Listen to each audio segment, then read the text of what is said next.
Okay, so I want to make a case because this is where the story goes from medieval witch trial to something that feels uncomfortably modern. Eleanor's case didn't unfold in a vacuum. It happened in the middle of one of the most ferocious factional struggles at the English court in decades. On one side, Humphrey, Duke of Gloucester, popular, charismatic, the king's uncle and heir, and on the other side, Cardinal Henry Beaufort and William de la Pole, Duke of Suffolk, who had their own vision of how England should be governed and who found Humphrey's influence deeply inconvenient. Bringing Eleanor down was a way to bring Humphrey down.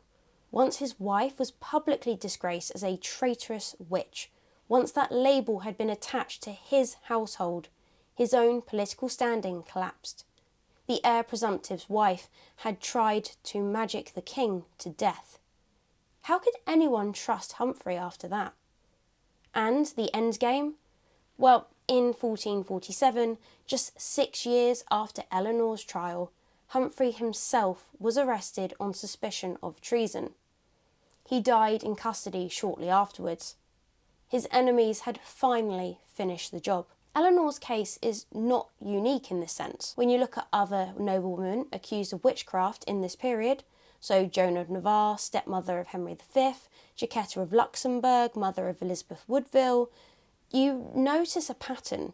The accusations tend to cluster around women whose husbands or families are inconveniently close to the throne, or who are blocking someone else's political ambitions. That's not a coincidence. That's a strategy. Accusing a woman of witchcraft in the 15th century was, in certain circumstances, the perfect political weapon. It was almost impossible to disprove. It drew on pre-existing suspicion of ambitious women. It exploited the genuine fear, widespread and sincere, that dark forces could be directed against the king. And it bypassed the need for any concrete evidence of actual treason, because the accusation itself was the message. Was Eleanor curious about whether she might one day be queen? Almost certainly. She did consult astrologers and a wise woman. She admitted it herself.